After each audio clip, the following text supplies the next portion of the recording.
बच्चों, welcome to my channel Vijay sir की पाठशाला।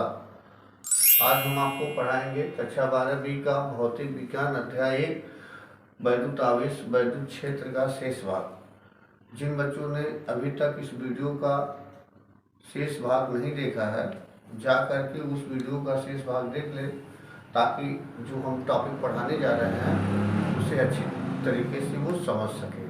आइए स्टार्ट करते हैं इस चैप्टर का शेष भाग। जो टॉपिक है हमारा वैद्युत flux and Gauss theorem. Flux सबसे पहले टॉपिक है हमारा, उसके बाद गॉस थ्योरम है। बच्चों, ये टॉपिक जो है हमारा परीक्षा की दृष्टि से वेरी मोस्ट इम्पॉर्टेंट है।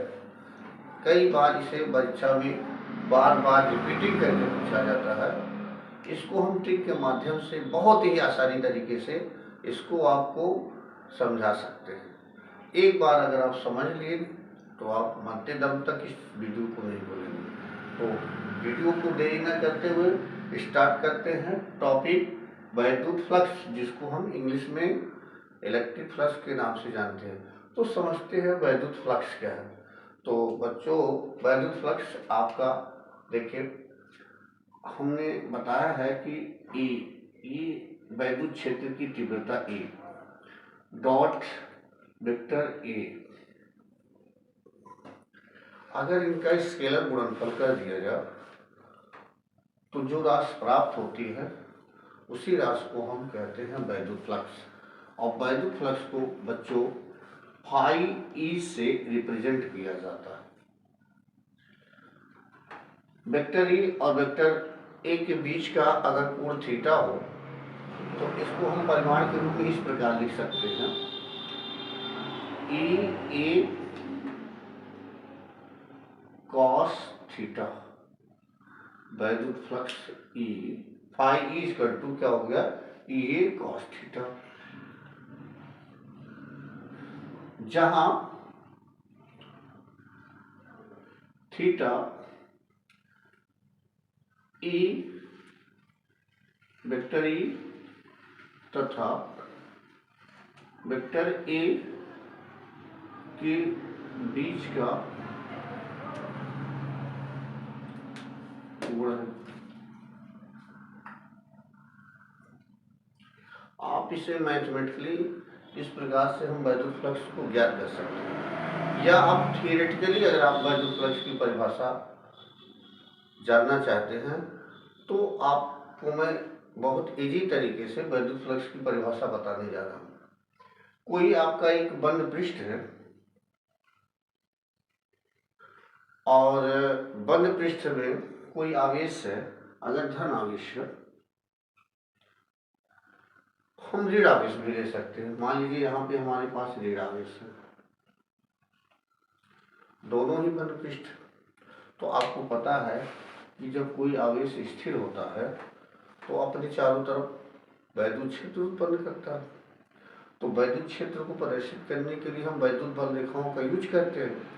तो धन आवेश है तो धन आवेश से बल रेखाएं निकलती है, इस तरीके से बल रेखाएं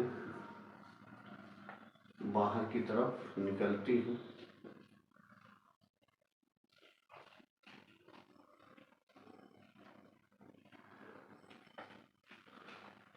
और ऋण आवेश से बल रेखाएं अंदर की तरफ प्रवेश करती है। देखिए, अंदर की तरफ प्रवेश करती है, अंदर की तरफ प्रवेश करती है। तो ये जो बल रेखाएं हैं, इन बल रेखाओं को अगर हम जोड़ लेते हैं, जो संख्या आती है बच्चों, उसे हम वैद्युत फ्लक्स कहते हैं। यूं कह सकते हैं संक्षेप में, किसी बंद पृष्ठ से गुजरने वाली समस्त वैद्युत बल रेखाओं की संख्या के माप को ही हम वैद्युत फ्लक्स कहते हैं। तो इसकी परिभाषा लिख लेते हैं। किसी, यहां पे लिख दे रहा हूं, किसी बंद पृष्ठ से निर्गत, किसी बंद पृष्ठ से निर्गत समस्त वैद्युत बल रेखाओं की माप को वैद्युत फ्लक्स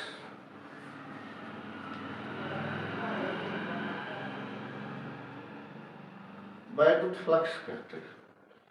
इसे फाई ई से प्रदर्शित करते हैं।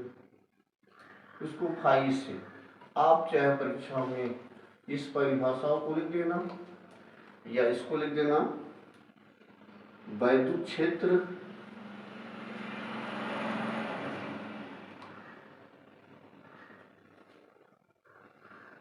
वेक्टर तथा क्षेत्र वेक्टर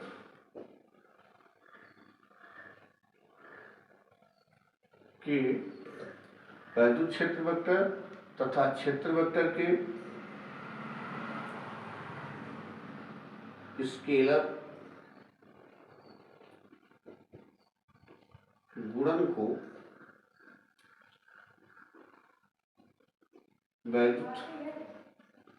वैद्युत फ्लक्स कहते हैं। तो वैद्युत क्षेत्र वेक्टर तथा क्षेत्र वेक्टर के स्केलर गुणनफल को हम वैद्युत फ्लक्स कहते हैं।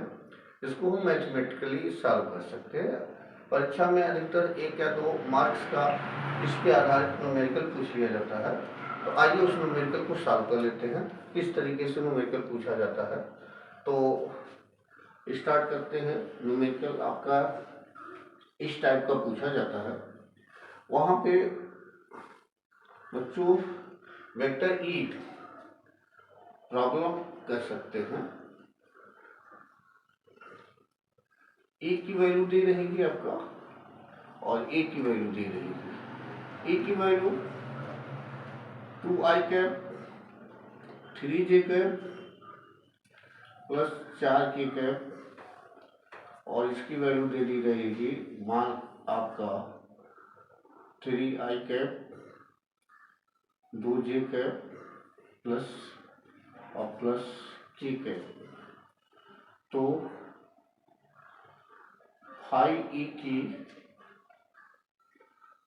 गणना कीजिए।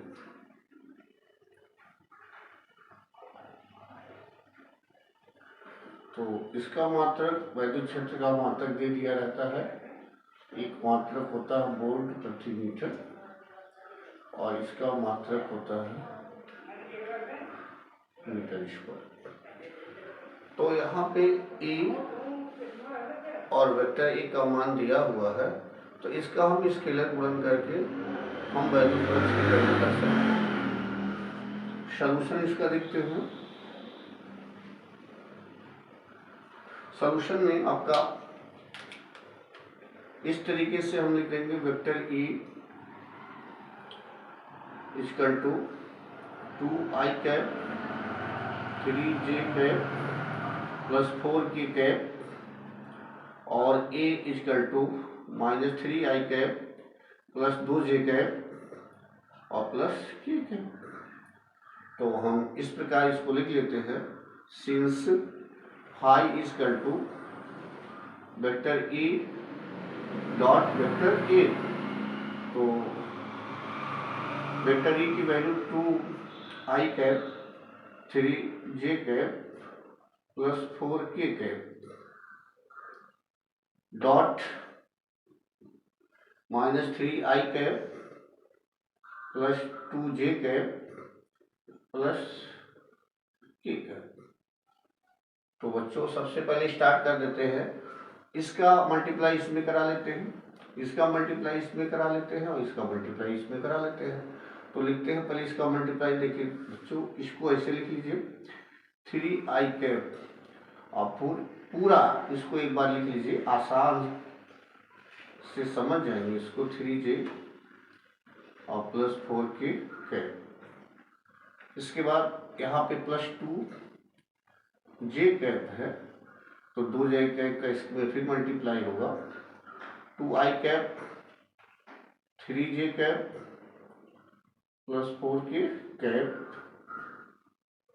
इसके बाद के बचा है, तो यहाँ पे प्लस, यहाँ पे प्लस, प्लस का गुणा प्लस होगा, के कैप के लिए आप देख सकते हैं, फिर इस चीज आप लिख लीजिए, 2i कैप, 3j कैप +4 के कैप इक्वल टू, अब इसका मल्टीप्लाई करिए, पहले अंकों का मल्टीप्लाई करते हैं, 3 दूनी 6 -6 i डॉट i,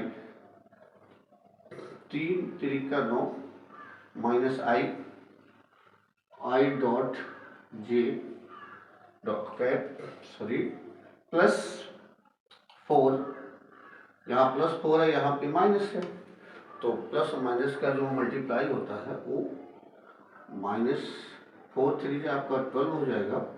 तो आप i का मल्टीप्लाई कर रहे हैं, i डॉट के से इसी प्रकार इसको मल्टीप्लाई कर लेते हैं, तो यहाँ पे मल्टीप्लाई 2 2 जा 4 जे कैप डॉट आई कैप, 3 दूनी 6 जे डॉट जे कैप +4 दूनी 8 8 जे कैप के कैप। अब इसको बच्चों इस प्रकार इसको भी कर लेते हैं, के का मल्टीप्लाई करा रहे 2 के कैप डॉट आई कैप, 3, यहाँ पे कुछ नहीं है तो यहाँ पे 1 बोला जाता है, 1 में 3 का मल्टीप्लाई होगा तो 3 होगा, तो के कैप डॉट जे कैप +4 के कैप डॉट के कैप। बच्चों ये हम 11 में पढ़ चुके हैं वेक्टर का गुणनफल। वेक्टर का गुणनफल 2 तरीके से होता है, एक तो होता है वेक्टरों का अदिश गुणनफल, जिसको हम स्केलर गुणनफल या डॉट गुणनफल के नाम से जानते हैं, और एक होता है सदिश गुणनफल। तो यहाँ पे वेक्टर का जो गुणनफल होता है, एक बार वेक्टर का जब वेक्टर में अदिश गुणनफल होता है तो उससे अदिश राशि प्राप्त होती है, और एक बार जब हम वेक्टर का वेक्टर के साथ सदिश गुणनफल करते हैं तो सदिश राशि प्राप्त होती है। तो अदिश भी प्राप्त हो सकता है वेक्टर का गुणनफल, और सदिश भी प्राप्त हो सकता है, तो इसीलिए इसको 2 तरीके से गुणनफल किया जाता है। जिससे अदिश राशि प्राप्त होती है उसको स्केलर गुणनफल कहते हैं, और जिससे सदिश राशि प्राप्त होती है उसे सदिश गुणनफल कहते हैं। तो कभी भी मौका मिला तो हम इस गुणनफल को वीडियो इसका बनाएंगे, तो आप वहाँ पे इसको अच्छी तरीके से समझ सकते हैं। तो फिलहाल यहाँ पे हम इसको थोड़ा शॉर्ट मेथड में बताएंगे, जिससे आपको समझने में कोई दिक्कत ना हो।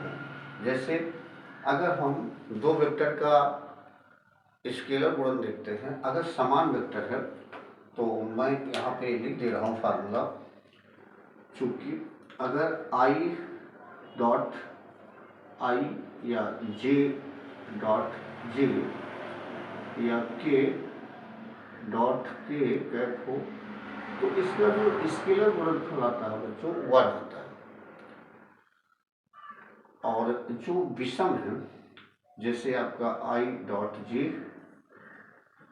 जे डॉट के या k डॉट आई, तो इसका स्केलर गुणनफल 0 होता है। तो इसको देखते हुए आइए इस प्रॉब्लम को सॉल्व करते हैं और हम फाई ई की गणना करते हैं। तो इक्वल टू से बच्चों लिखिएगा, यहाँ पे देखिए -6, तो यहाँ पे -6 और इसकी वैल्यू 1 हो जाएगी, यहाँ पे हम 1 रख देते हैं, यहाँ पे -9 और इसका आप देख सकते हैं आई जे का गुणा 0 होता है, आई के -12 इसका भी गुणनफल 0, +4 इसका भी गुणनफल 0 6, इसका जो होगा आपका 1 होगा। इसका देख सकते हैं आपका 0 8 0 प्लस 2 0 3 0 और यहाँ पे 4 1। अब किसी भी संख्या में अगर 1 का मल्टीप्लाई होता है तो वही संख्या प्राप्त होती है, और जब किसी संख्या से 0 का गुणा होता है तो संख्या पूरी 0 हो जाती है। उसी चीज़ को पालन करते हुए हम इसको हम सरल करते हैं। तो ये हो जाएगा -6, ये हो जाएगा 0, ये भी हो जाएगा 0, ये भी हो जाएगा 0, ये भी 6 एकदम 6 0, फिर 0 और आपको लास्ट में 4।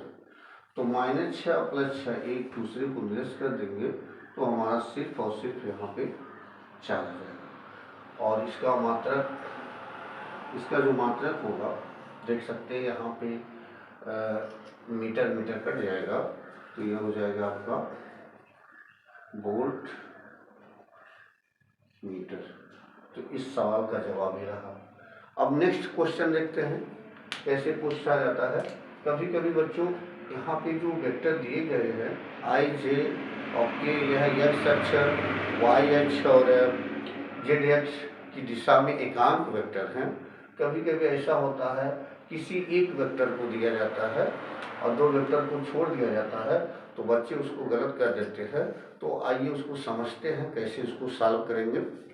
तो मैं यहाँ इस क्वेश्चन को बदल रहा हूँ, दूसरा क्वेश्चन लिख रहा हूँ और उसका जो है वैद्युत फ्लक्स की गणना करते हैं। जैसे न्यूमेरिकल प्रॉब्लम 2 है आपका, प्रॉब्लम 2 इसको इस तरीके से लिख लीजिए PROB। प्रॉब्लम 2 में कभी कभी ये दे दिया जाता है, वेक्टर E दे दिया गया हो और यहाँ पे लिख देगा 2i कैप -3k कैप के। मात्रा किसका न्यूटन प्रति कूलॉम दे दिया है और क्षेत्र वेक्टर अगर दे दिया है तो उसको ऐसे दे देगा -2k कैप और यहाँ पे मीटर स्क्वायर लिख दिया। तो कहेगा वैद्युत फ्लक्स की गणना करिए। तो वैद्युत फ्लक्स तो फाई ई का मान बताइए। तो आपको बच्चों कुछ भी नहीं करना, बहुत ही आसानी के साथ इसको मल्टीप्लाई कर लेंगे।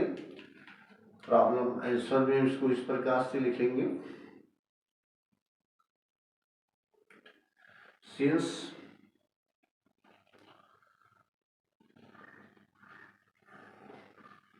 Phi E equal to vector E dot vector A होता है। अब ई का यहाँ पे देख लीजिए, ई को जो दिया है उसको हम ब्रैकेट में लिख रहे हैं 2i का। यह x अक्ष की दिशा में एकांक सदिश दिया है और यहाँ पे बच्चों y अक्ष का नहीं दिया है तो यहाँ पे 0 लिख लीजिए और इसको यहाँ पे j। जो नहीं दिया है तो उसका परिमाण 0 और उसका एकांक वेक्टर लिख लीजिए ताकि उसका मल्टीप्लाई 0 ही तो होगा। प्लस में इसका देखिए z अक्ष का दिया है तो इसको आप सिर्फ ऐसे लिख दीजिए -3k डॉट। अब e का देखिए, e में केवल z अक्ष का दिया है, x और y का नहीं दिया, तो उसको हम इस प्रकार लिख सकते हैं 0 i कैप 0 j कैप और -2 k कैप। अब इसका मल्टीप्लाई, अभी हमने कहा कि जब समान परिमाण के या समान प्रकार के एकांक सदिश हैं तो उनका जो गुणनफल होता है वो 1 होता है, स्केलर गुणनफल 1 होता है। तो बाकी जो विषम है या असमान है उनका जो अदिश गुणनफल 0 होता है। तो हम ज़्यादा उसको विस्तार न करके संक्षेप में इस समान के इसके साथ इसके साथ इसका मल्टीप्लाई कर देते हैं, इसके साथ इसका मल्टीप्लाई कर देते हैं और इसके साथ इसका मल्टीप्लाई कर देते हैं। तो समान समान का देखिए, यहाँ पे 2 का यहाँ पे 0 है, तो 2 गुणे 0 प्लस यहाँ पर 0 गुणे 0 प्लस -3 और -2, तो 0 प्लस 0 और ये हो जाएगा 6। तो इसको ऐड करेंगे तो 6 और इसका मात्रक इसके अनुसार आपको हो जाएगा न्यूटन मीटर स्क्वायर प्रति कूलम। तो इस तरीके से परीक्षा में वैद्युत फ्लक्स जो है पूछा जाता है। आइए पढ़ते हैं वैद्युत फ्लक्स का मात्रक तथा बीमी सूत्र।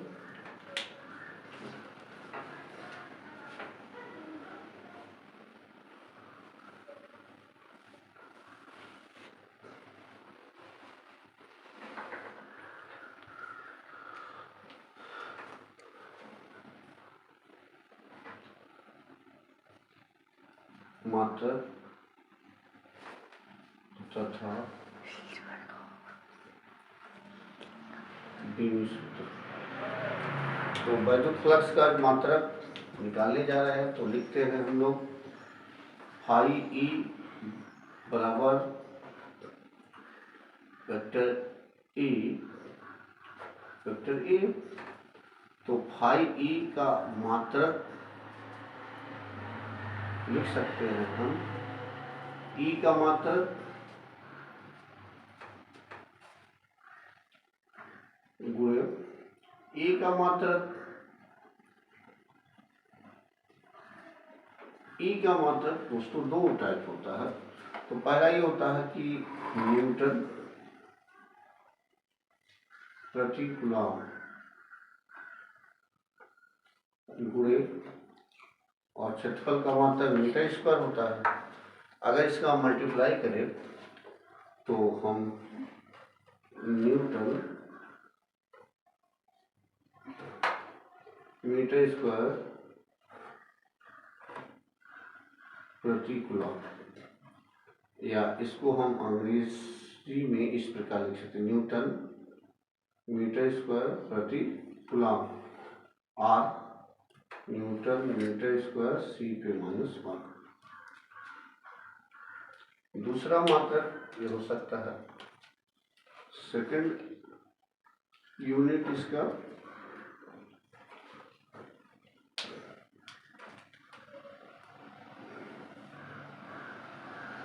फाई ई का मात्रक, फाई ई का मात्रक, यहाँ पे ई का मात्रक गुणे ए का मात्रक, तो यहाँ पर भी वही चीज लिखते हैं, ई का मात्रक गुणे ए का मात्रक। तो ई का यहाँ एक मात्रक हम लोग जानते थे न्यूटन प्रति कूलम, तो ई का एक और मात्रक होता है, एक मात्रक होता है वोल्ट प्रति मीटर, और ई का मात्रक तो आपका ऐसा ही पद्धति मीटर स्क्वायर हो जाएगा। तो इसको एक साथ मीनिंग देखिए, एक मीटर कट जाएगा, तो इसको हो जाएगा आपका वोल्ट मीटर, और इंग्लिश में इसको हम वी एम से लिख सकते हैं। तो बच्चों हमने देखा वैद्युत फ्लक्स का जो मात्रक 2 होते हैं, एक होता है न्यूटन मीटर स्क्वायर प्रति कूलम और दूसरा होता है वोल्ट मीटर। बीमी सूत्र पढ़ते हैं, तो बीमी सूत्र देखते हैं।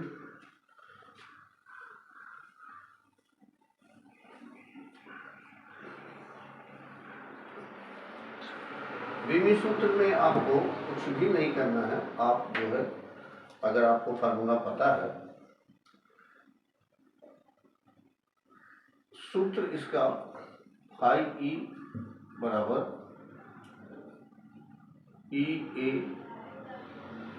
Cos theta. तो फाई ई का बीमी सूत्र बराबर ई का बीमी सूत्र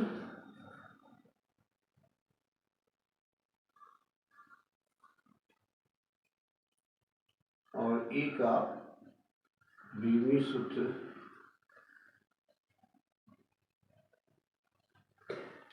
बच्चों त्रिकोणमिति का बीमी सूत्र नहीं निकाला जाता है।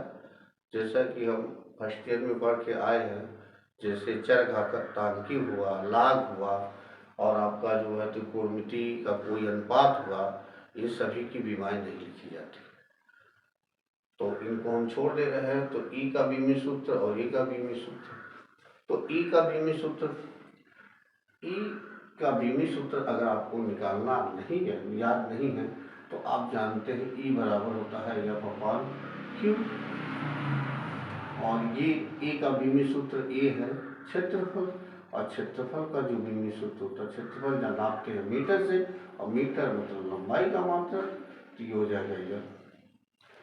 और यहाँ पे यह बल है, बल की जो बीमा होती है द्रव्यमान गुणित त्वरण, तो ये द्रव्यमान गुणित त्वरण, और इसका होता है 80 गुणित ये यल स्क्वायर।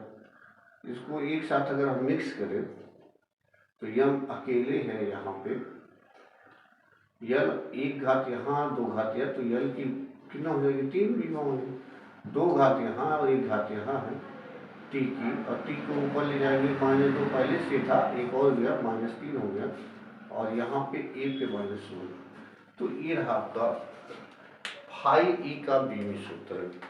फाई ई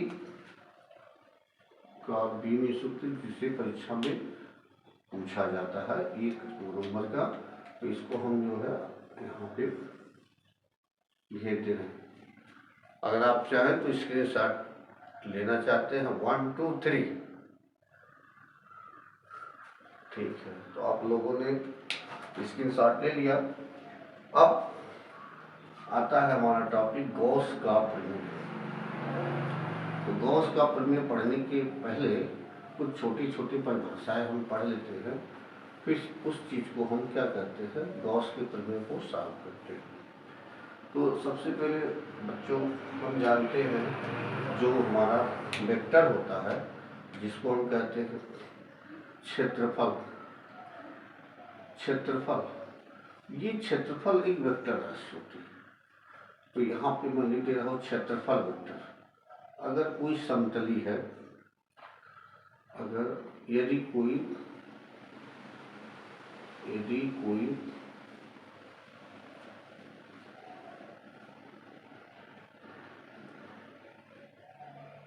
समतली है जिसका क्षेत्रफल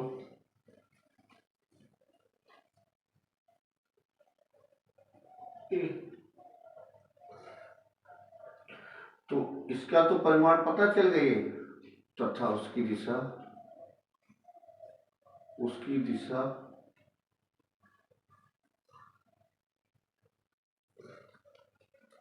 क्षेत्र के बाहर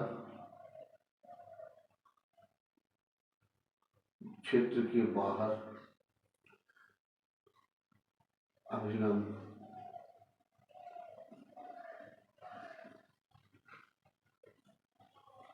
क्षेत्र के बाहर अभिलंबवत होगी। एग्जाम्पल,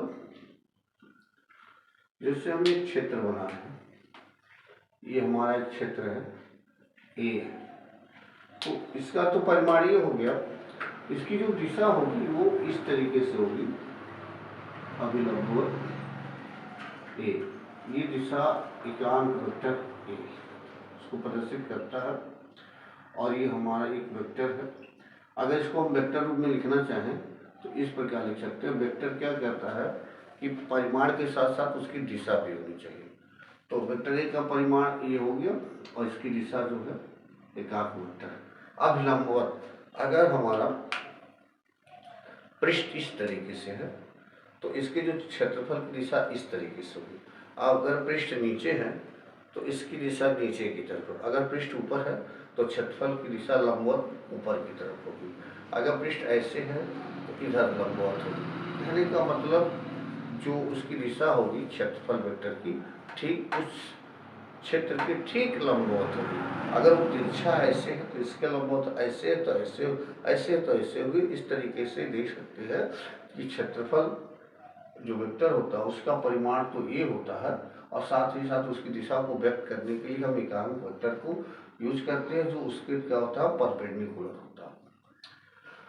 तो अब कहीं भी हम देखेंगे अगर कहीं क्षेत्रफल वेक्टर आएगा तो हम क्षेत्रफल वेक्टर को उसके ऊपर ए लगा करके प्रदर्शित कर सकते हैं, और ये इसका परिमाण एक होता है और ये हमारा ए।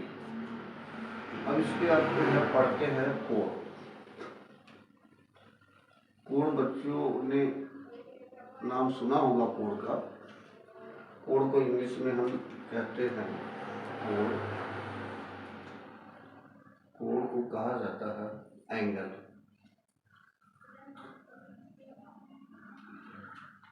अगर कोई वृत्त है और वृत्त का एक चाप है, वृत्त का एक चाप है जो केंद्र पर क्या कर रहा है, उसको अंतरित कर रहा है,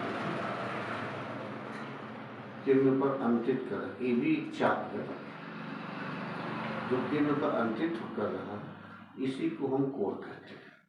और यहाँ केंद्र से जो दूरी होती है वो क्या, यहाँ से यहाँ तक क्या होती है, त्रिज्या, और ये दूरी इसको हम क्या कहते हैं, चाप। तो हम इस कोण को इस सूत्र से क्या कर सकते हैं, कोण बराबर जो होता है वो आप क्या होता है, चाप बटे त्रिज्या।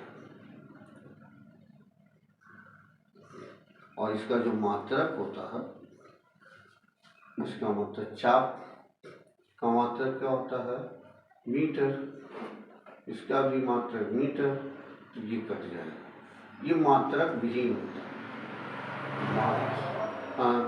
इसका मात्रक, इसको हम जो है ये मात्रक विहीन ना कर सकते, इसको हम रेडियन में नाप लेते हैं, कह सकते इसका मात्रक रेडियन, कोणों को रेडियन में ही माप लिया जाता है।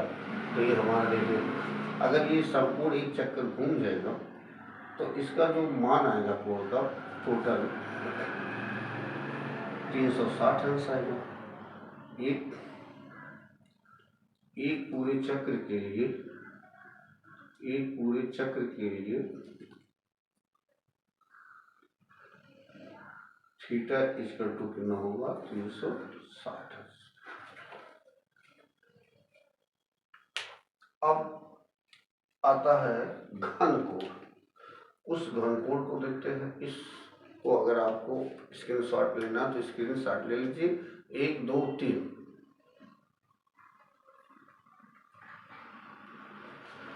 आगे पढ़ते हैं घन कोण।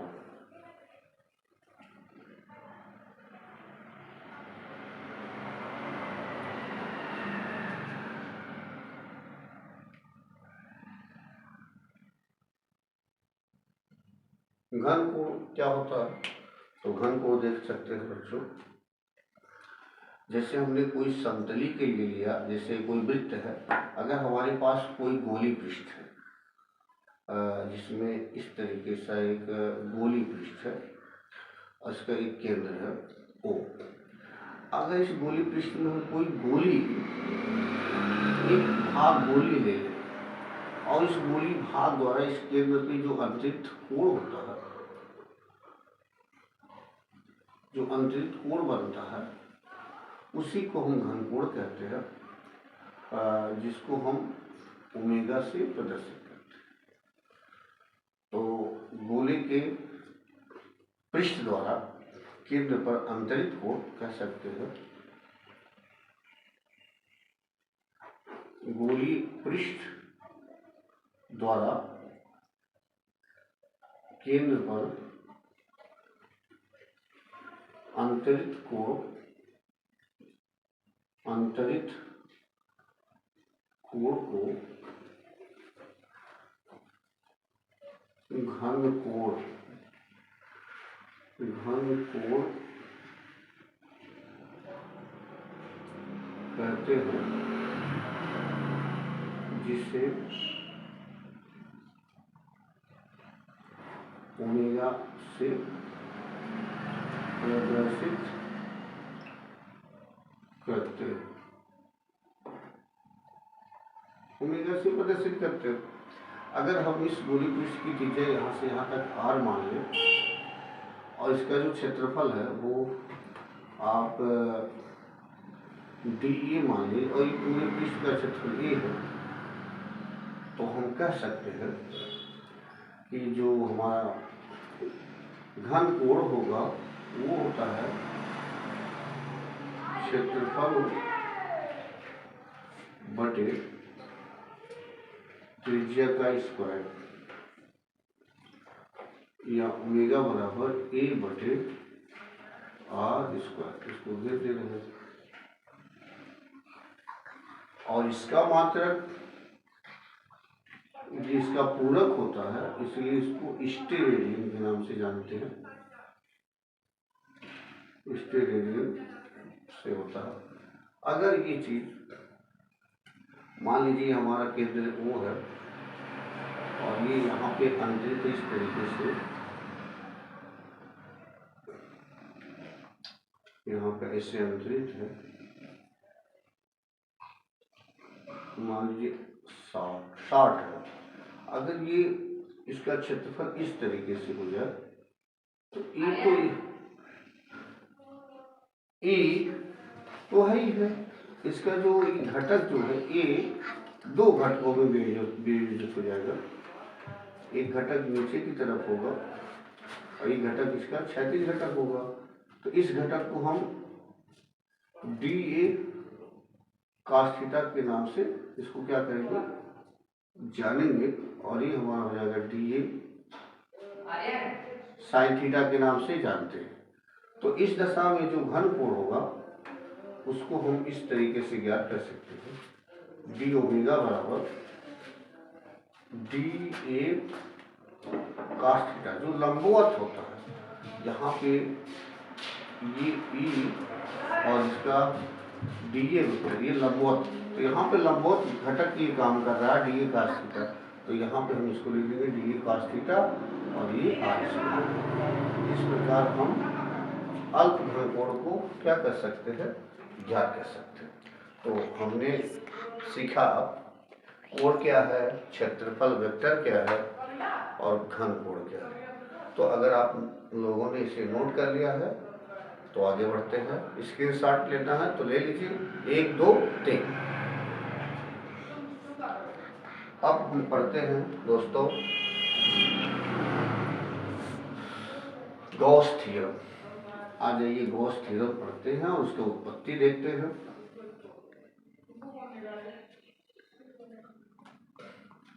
इसको हम जो कई नामों से जानते हैं,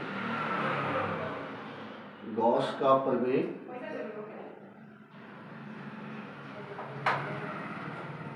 गॉस का नियम,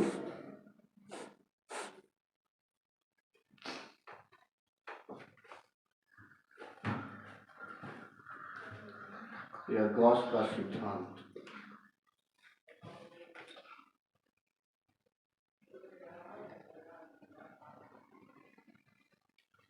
तीनों में से किसी एक नाम से ये जाना जाता है।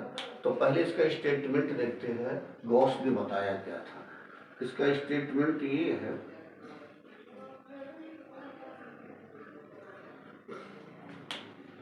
और ये बच्चों वेरी मोस्ट इम्पॉर्टेंट है, परीक्षा की दृष्टि से कई बार पूछा जाता है। इसको परीक्षा में जाते समय एक बार जरूर से रिपीट कर लें। तो इसका स्टेटमेंट गॉस ने बताया, क्या बताया ये कि अगर कोई बंद पृष्ठ है, किसी बंद पृष्ठ से निर्गत समस्त वैद्युत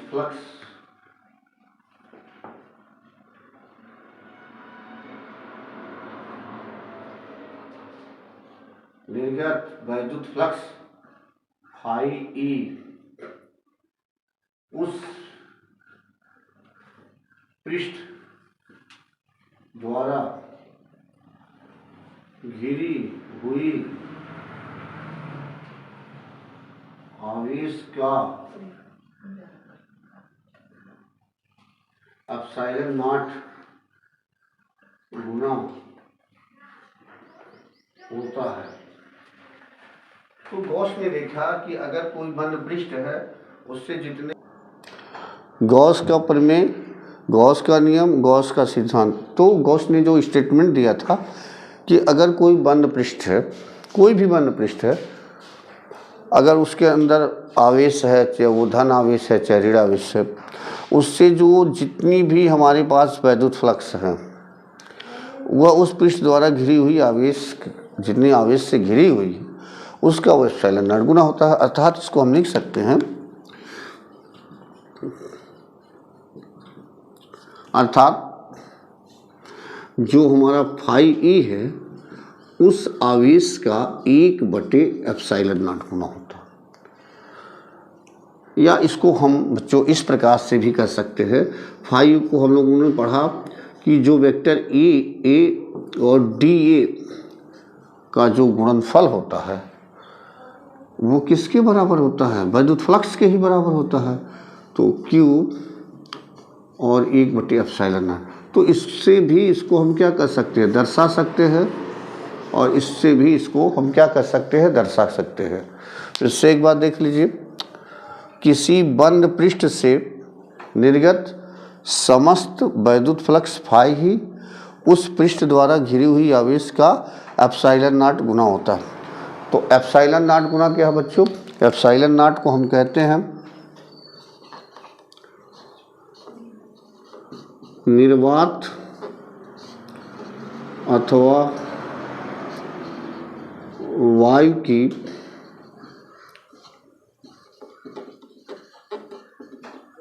वैद्युतशीलता, निर्वात अथवा वायु की वैद्युतशीलता। अब इस गॉस के प्रमेय को हम डेरिवेट करते हैं, सिद्ध करते हैं कि क्या यही आएगा। तो अब पढ़ते हैं गॉस के प्रमेय का निगमन, या कह सकते हैं उपपत्ति।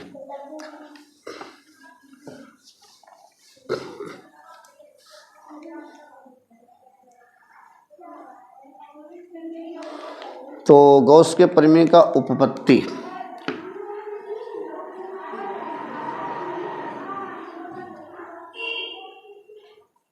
और इसको हम इंग्लिश में प्रूव कह सकते हैं।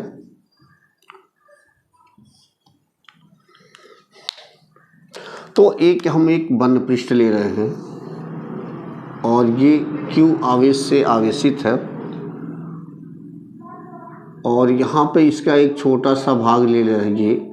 ये इसका केंद्र है और यहाँ पे इसका घनकोण हम बना दे रहे हैं। यहाँ पे ये इस तरीके से ये इसका घनकोण है, इसका घनकोण डी ओमेगा, छोटा सा भाग है तो डी ओमेगा होगा। ये इसको हम ओ मान ले रहे हैं।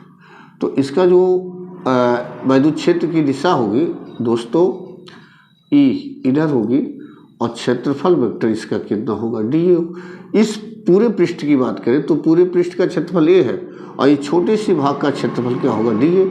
और चूंकि हम जानते हैं क्षेत्रफल वेक्टर राशि समतल है तो इसकी दिशा जो परपेंडिकुलर बाहर की तरफ होती है।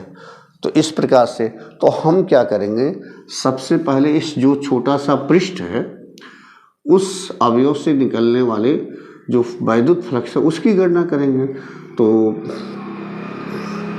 स्टार्ट करते हैं, लिखते हैं क्षेत्र वेक्टर अवयव अल्प लिख दीजिए, अल्प क्षेत्र वेक्टर अवयव जिसको हम डीए कह सकते हैं, डीए ही है, से गुजरने वाली वैद्युत फ्लक्स इस पृष्ठ से जो गुजर रही है बल रेखा उसको टोटल कर दिया जाए तो वो वैद्युत फ्लक्स होता है। या मैथमेटिकली भी हमने निकाला, चूंकि पृष्ठ छोटा है तो इसमें से जो बल रेखा होगी वो कम होगी। तो इसलिए डी फाई ई बराबर लिख सकते हैं vector E dot vector D A. कौन सा गुणनफल है? ये दो वेक्टरों का स्केलर गुणनफल है। तो स्केलर गुणनफल हम जानते हैं, चूंकि दो वेक्टर का स्केलर गुणनफल ए डॉट बी बराबर होता है ए बी कॉस थीटा। तो इस प्रकार इसको हम लिख सकते हैं A D A cos theta D phi A. Theta जो है वेक्टर ई तथा डी ए के बीच का कोण है। तो चूंकि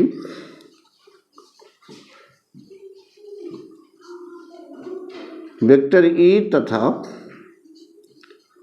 D A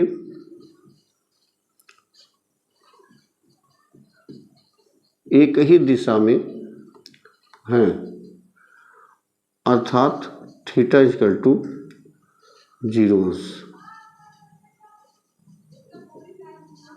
theta equal to 0 अंश। तो पुट कर देते हैं डी फाई ई बराबर ई डी ए कास 0 अंश। और चूंकि कास 0 अंश का मान 1 होता है, तो D phi E equal to E D A cos 0 का मान 1 लिख करके, तो D phi E equal to E D A. तो ये जो वैद्युत फ्लक्स हम लोगों ने निकाला इस छोटे से पृष्ठ अवयव के कारण, हमको संपूर्ण पृष्ठ से, गॉस का प्रमेय कहता है कि संपूर्ण पृष्ठ से गुजरने वाली, तो हम पूरे पृष्ठ की बात कर लेते हैं, पूरे पृष्ठ। और जब भी हम पूरे पृष्ठ की बात करते हैं तो हम क्या करते हैं, उसका समाकलन कर देते हैं, तो संपूर्ण पृष्ठ के लिए निकल आएगा। तो अब आगे बढ़ते हैं। तो अगर आपको इसको नोट करना है, स्क्रीनशॉट लेना है, तो लिख लीजिए 1 2 3।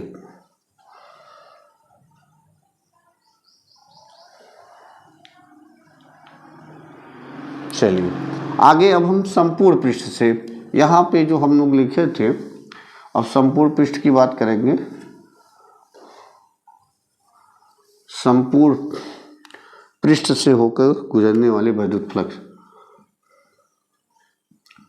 संपूर्ण पृष्ठ से निर्गत वैद्युत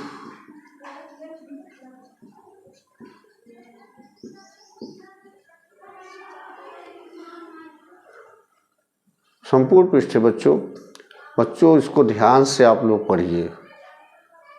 अगर ध्यान से नहीं पढ़ेंगे तो आप कुछ भी नहीं कर पाएंगे। इस वीडियो को बार बार आप देखिए। अगर आपको कोई भी कहीं भी से कोई दिक्कत आ रही हो तो कमेंट करें, ताकि हम उस चीज़ को अगले वीडियो में सुधार कर सकें। अगर आप लोग नहीं पूछेंगे तो हमको कैसे समझ में आएगा कि आप हमारी वीडियो को अच्छी तरीके से समझ रहे हैं कि नहीं समझ रहे हैं। तो कमेंट ज़रूर करें ताकि हमको भी उल्लास बढ़े। बच्चों, वीडियो बनाने में बड़ा ही मेहनत लगता है, ऐसे नहीं होता। हम चाहते हैं कि हमारे बच्चे जो हमारे वीडियो को देख रहे हैं, हमारी वीडियो को पढ़ करके, देख करके भी ऊंचे पद को प्राप्त करें। हर हमारे दिलों से यही हार्दिक इच्छा होती है कि हमारे स्टूडेंट जो हमारे वीडियो को लाइक करते हैं, प्रेम से पढ़ते हैं, देखते हैं, और जो चीज़ नहीं आता है तो बार बार कमेंट करके पूछते हैं। जो बच्चे नए हैं, जिन्होंने अभी तक हमारे इस चैनल पे पहली बार आए हैं और पहली बार हमारे वीडियो को देख रहे हैं, तो इस चैनल को सब्सक्राइब कर लें, ताकि हमारी जो आने वाली वीडियो हो उस वीडियो को देख करके आप अपने जीवन को सफल बना सकें। हम चाहते हैं कि हमारे बच्चे आसमान की तरफ छलांग लगाएं। मैं गारंटी के साथ कहता हूँ कि जो हमारा वीडियो देखेगा उसको जो है अच्छी सफलता मिलेगी, क्योंकि हमारे पास इतना अनुभव है कि हमको पता है कि बोर्ड की परीक्षा में क्या आता है, किसको कैसे सॉल्व किया जाता है, क्या आएगा क्या नहीं आएगा, कौन सा चीज़ है, क्या इसमें क्या परेशानी बच्चों को, क्या उस परेशानी को हम दूर करते रहते हैं। बच्चों को कहाँ गलत करते हैं। जब हम बोर्ड की परीक्षा में कापी जांचते हैं तो बहुत से बच्चे कुछ भी नहीं लिख पाते हैं, छोटे छोटे चीज़ों को छोड़ देते हैं। तो आप ऐसा ना करें। आप परीक्षा में अगर गॉस का थ्योरम आता है तो क्वेश्चन को छोड़े ना, उससे संबंधित बच्चों कुछ भी लिखें। आप चित्र बना देंगे और इस तरीके से दर्शा देंगे तो आपको भी बच्चों कुछ न कुछ नंबर मिल जाएगा। लेकिन इधर उधर की फालतू बातें नहीं लिखनी चाहिए बच्चों।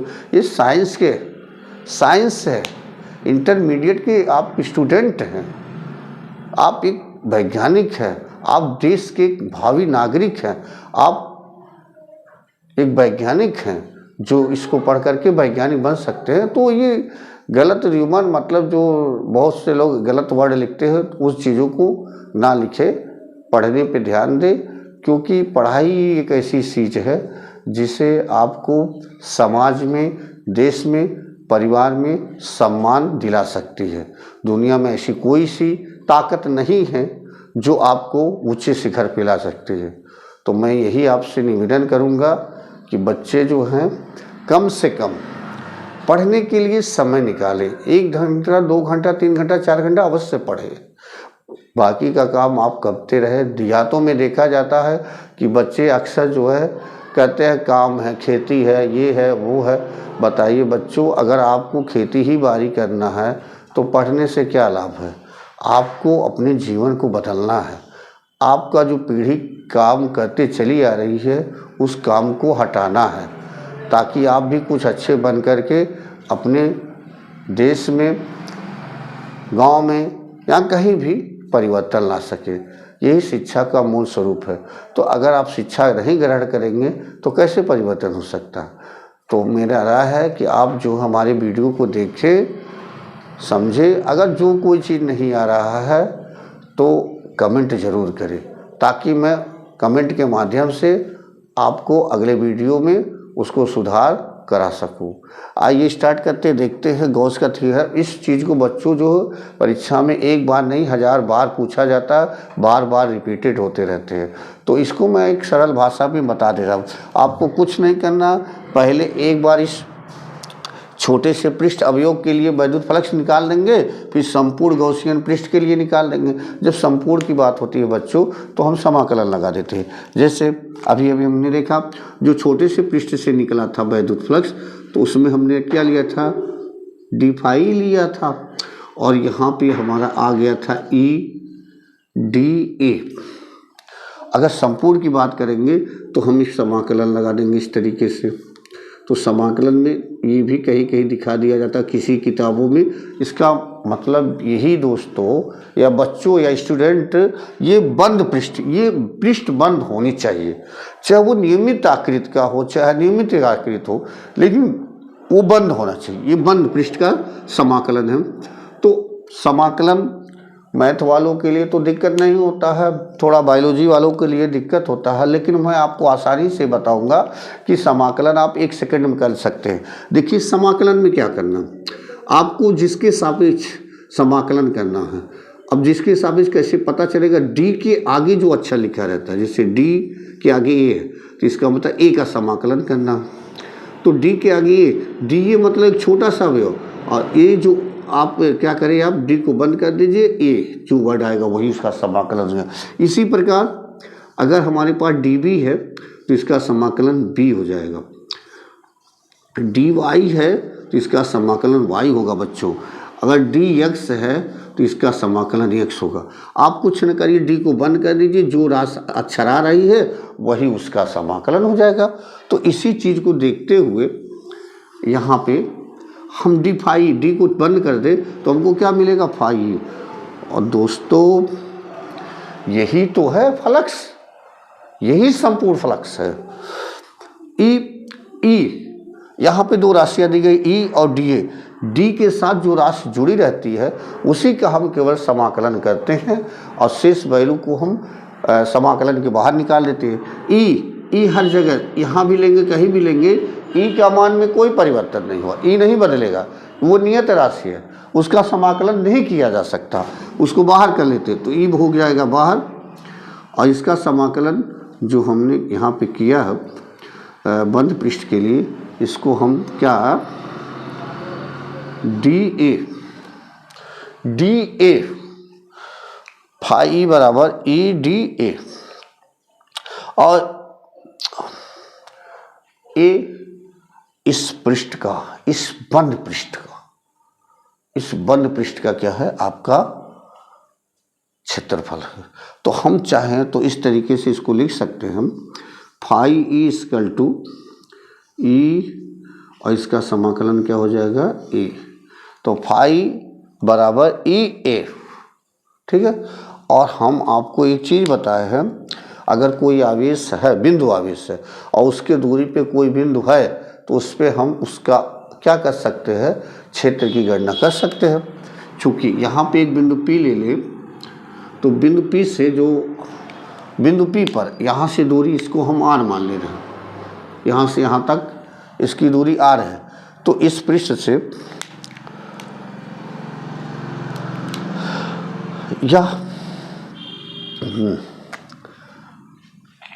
चूँकि हम जानते हैं किसी बिंदु आवेश के कारण,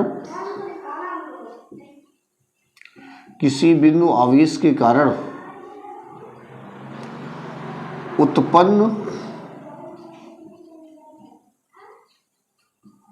वैद्युत क्षेत्र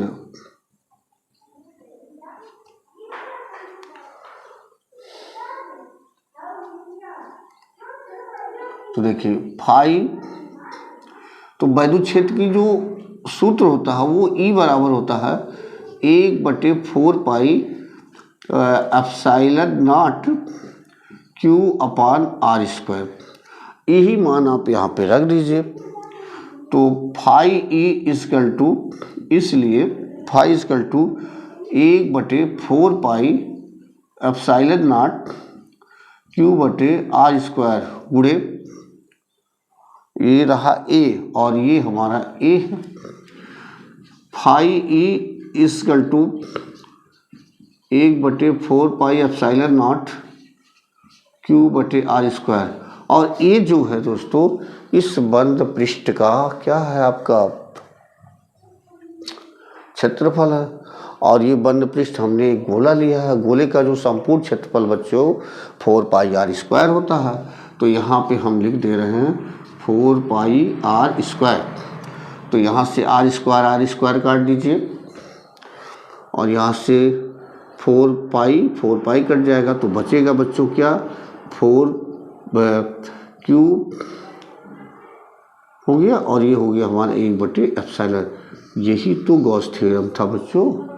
गॉस थ्योरम यही था कि किसी बंद पृष्ठ से गुजरने वाली समस्त जो वैद्युत फ्लक्स होती है, वह जिस आवेश से पृष्ठ घिरी होती है, उन कुल आवेशों का 1/एप्सिलॉन नॉट गुना होता है। इसी को यही गॉस का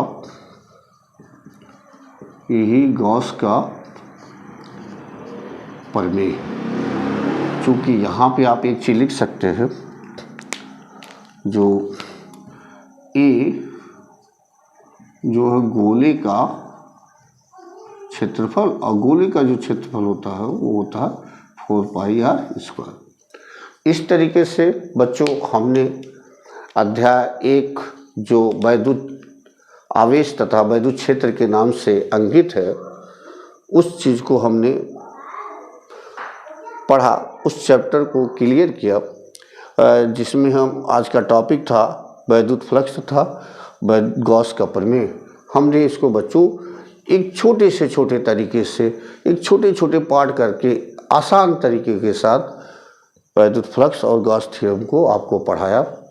अगर इसके बावजूद भी जिन बच्चों को कहीं भी कोई भी डाउट हुआ हो तो कमेंट ज़रूर करें। कमेंट करेंगे ताकि हमको भी लगेगा कि आप हमारी वीडियो को लाइक कर रहे हैं, पसंद कर रहे हैं। हम क्या करेंगे, नेक्स्ट वीडियो में आपके कमेंट का जवाब जरूर देंगे। कमेंट अवश्य करें, और इस वीडियो को एक बार नहीं, 2 बार नहीं, 3 बार नहीं, 4 बार, 5 बार इसको पढ़ें। सबसे चीज़, एक बार इसको पढ़ें, दूसरी बार उसको ध्यान में रखें, तीसरी बार देख के लिखिए, चौथी बार एक बार और देख के लिखिए, पांचवी बार आप खुद अपने आप लिख लेंगे। अगर आप बच्चों लिख के नहीं याद करेंगे तब आपको कोई भी चीज़, याद की हुई चीज़ वो भूल जाएगी। अगर आप लिख के एक बार याद कर लेते हैं तो कभी भी आपको नहीं भूलेगा, ये मेरा मानना है। आप एक बार लिख रहे हैं, 2 बार लिख रहे नहीं, या तो 3 बार, 4 बार, 5 बार, 6 बार लिखेंगे। आप विद्या को प्राप्त करना चाहते हैं तो विद्या के लिए आपको संघर्ष नहीं करना पड़ेगा, आपको मेहनत करना पड़ेगा, कर्म करना पड़ेगा, विद्या के प्रति दीवाना होना पड़ेगा। आप जितना अधिक विद्या के प्रति पैसे खर्च करेंगे, ज्ञान आपका वैसे ही बढ़ता चला जाएगा। मेरी राय है कि आप जो है पढ़ाई को सबसे पहले वरीयता दे, इधर उधर की बातों में मत जाए, इधर उधर घूमकर अपना समय नष्ट ना गवाएं, क्योंकि इस ज़माने में विद्या ही एक ऐसी चीज़ है जो आपको सर्वस्व चीज़ें दिला सकती है। तो विद्या को सर्वोपरि रखें, अपने बड़ों की आदर रखें, अपने बड़ों का आदर करें, छोटे बड़े बुजुर्गों का एकदम सम्मान करें, माता पिता का कहना माने। ये सारी चीज़ें आप पे डिपेंड करती है। तो आप पे ज़रूर मेरी दुआ है कि सरस्वती जी की कृपा आपकी अवश्य बरसे। आपकी कृपा हो जाएगी सरस्वती पर, सरस्वती जी आप पे हाथ रख देंगे कि हमारा बच्चा जो है, आपके अंदर छल कपट ये सारी चीज़ें नहीं होनी चाहिए। एक विद्यार्थी को हमेशा जो होना चाहिए, स्वच्छ होना चाहिए, साफ होना चाहिए, कहीं से भी उसको दाग नहीं होना चाहिए। तो इसी के साथ हम इस वीडियो को समाप्त करते हैं। फिर एक बार कहना चाहते हैं, जिन बच्चों को अगर वीडियो में कहीं कोई डाउट हो तो एक बार वो ज़रूर कमेंट करें, ताकि हमारे आने वाली वीडियो में उसका हम सुधार कर सकें। तब तक के लिए आप पढ़ते रहें। गर्मी का मौसम चल रहा है, बाहर मत जाएं, घर पे बैठ के किताबों के साथ अपना प्रेम व्यवहार करते रहे, लिखते रहे, पढ़ते रहे, व्यस्त रहे। जय हिंद, जय भारत।